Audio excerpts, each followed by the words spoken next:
this is something that I wrote, and it is not the kind of thing I usually do on this channel, but it is something that I have now done. So, if you're anything like me, then you want to learn more, and you want to be better than you were yesterday, and all of that other self-improvement, self-help garbage. I'm joking about the garbage part, kind of, but there is some truth to what I'm saying. For the most part, I think we all want to be better people, unless you're one of those psychotic losers who resents existence so seriously that you actively attempt to make life harder for everyone else but yourself. I hope that that isn't you, my noble viewer, but if it is you, might I suggest that you grow up and turn your angst and your existential dread into something that other people can maybe laugh at? Have you ever considered that? If not, then today might be your lucky day, because that is what this video is all about. Anyways, back to what I was saying. I think the desire to improve ourselves is something that most people are familiar with. Maybe you think what I'm saying will be profound, or maybe you think that it isn't profound. Maybe you had eggs for breakfast, or maybe you had cereal.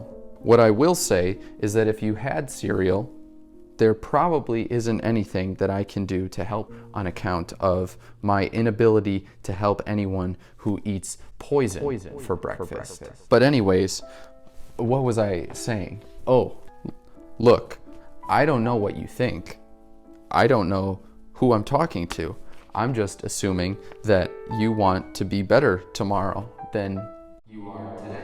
And I'm assuming you know that transforming ourselves into better people isn't easy to talk about, let alone to do.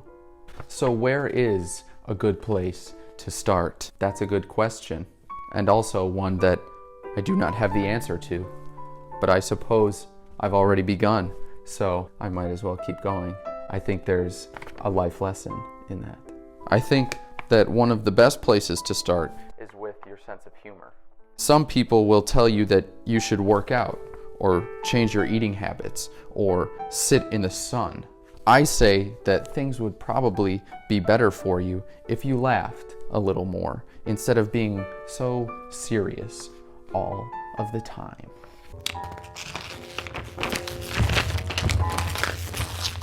Or maybe things wouldn't get better. Maybe everything will be terrible forever, and your life, like so many people's lives, will not improve at all, no matter what you do, and no matter how hard you try.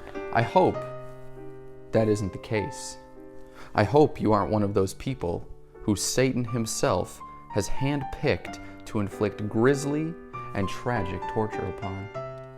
I also hope that you won't leave this video without smash like, smash subscribe, smash appreciative comment in comment section down below. But anyways, back to what I was saying. Maybe you are one of those people that the devil himself selected to suffer. Now, if that's the case, I'm not saying that laughing will breathe new life into whatever it is that's causing you pain. Perhaps what it is that's causing you pain is the buried and decaying corpse of your father, who died suddenly and gruesomely and tragically. I am also not saying that laughing will make the woman you love, who you once envisioned having a real future with, that same woman you imagined first marrying under a clear sky on a warm spring day, and buying your beautiful dream house together and raising a wonderful family with. I am also not saying that laughing will make this woman come back to you. The harsh reality is that she is gone.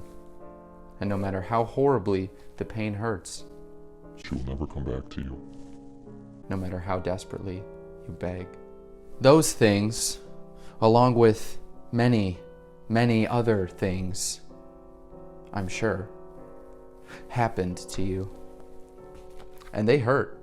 I'm sure they hurt very badly. And I'm sure that they've caused you a great deal of pain and suffering.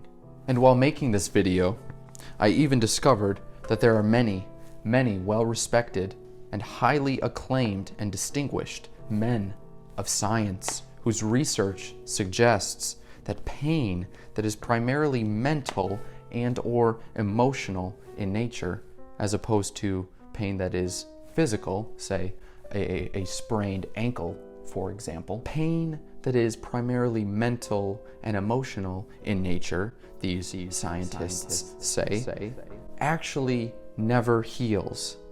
Not one single bit, let alone ever goes away. Rather, the pain becomes a heavy burden that we gradually become used to carrying. This is what the scientists say.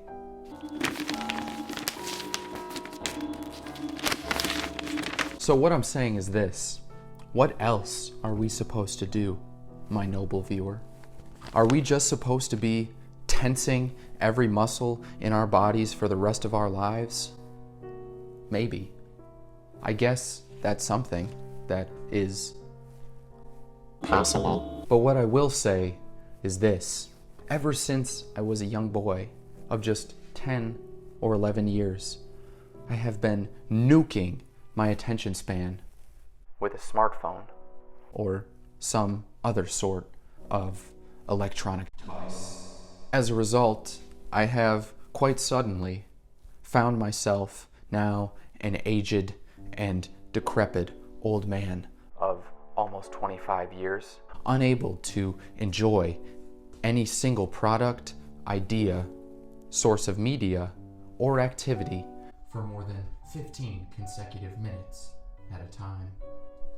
I have even found myself so bored by the pain of my own suffering that I am almost lulled to sleep. My suffering, which was once sharp enough to pierce me to my very core and provide me with hours upon hours of something to do, namely thinking, or crying, can now no longer even scratch the surface of the grisly layering of scar tissue that covers my body from head to toe. And so, as a chimp held captive in a poorly maintained zoo might turn to its own fecal matter as a means of entertainment, flinging large, sticky wads at unsuspecting passers-by, making no distinction between men, women, or children, I too have embarked upon a great journey to entertain myself using what few materials I, an indebted wage slave, have at my immediate disposal. Lastly, what I will say is this: I don't know how to fix your problems, primarily because I don't even know what your problems are.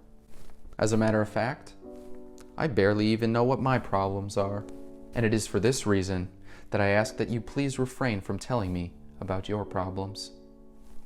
I would love to fix them, believe me, my noble viewer, but I cannot. I have no answers, only hands dirtied by my own creation, which brings to mind the example of the imprisoned chimp which I referred to only a moment ago. Consequently, my noble viewer, I do not wish to hear about your problems, just as I am sure that you do not wish to hear about my own. But on the off chance that you do want to hear about my problems, I would like to pose a few questions. Why do you want to hear me talk About my problems. What is wrong with you? Are you one of those sick and twisted people who gets kicks from hearing people talk about their pain and their despair and their anguish? Seems a little cruel, if you ask me. So please, my dear and noble viewer, at the very least, have the decency to help save me from the embarrassment that will surely follow should I ever so choose to unironically speak to another human being about my problems. In closing, I would also like to say this. Life Is hard. There is no shortage of pain. Sometimes you will feel as though there is nothing but pain. But when you feel that way, try to remind yourself that there is also no shortage of suffering. Things are very grim. Everything will almost always be hard. And then we will die. And when we die, we will die by ourselves. We will die all alone. So what can be done about this? What I think is that we can suffer in silence, taking one of mankind's oldest courses of remedic action by first taking our feelings, then second, putting our feelings into a metaphorical box or bundle, before thirdly, pushing said box or bundle down into the darkest recesses of our very being until all of our problems either A, cease to exist entirely, B, come bursting out of us in a fit of rage, or C, die with us. Or perhaps we can grapple with our problems, and I'm sure I don't have to tell you about all of the different ways that a person can grapple with their problems, be they wholesome and healthy ways, or creative ways, Or masturbatory ways. or other harmful ways. You get the idea. But what I hope for you, my noble viewer, is that regardless of how you might work through your problems, you will never be so lost that you cannot dirty your own hands with something humorous and of your own creation. Something you might, for example, fling at unsuspecting passerbys from the deep and inescapable pit that you find yourself imprisoned in. And it is my hope that should your shot hit its mark, you might inspire a laugh or two from those not peppered by the material you sent their way. And maybe this will make you feel better. Or maybe it won't. It's hard to say one way. Or the other. It depends on any number of things. What you had for breakfast, to offer a seemingly trivial example. But if nothing else, it is my hope that you can create some funny pile of scat that will help to ease your pain and to pass the time. Also, this whole captive chimp throwing the poop thing is just an analogy. Please do not take it literally. If you do take it literally, I am not responsible in any way, shape, or form.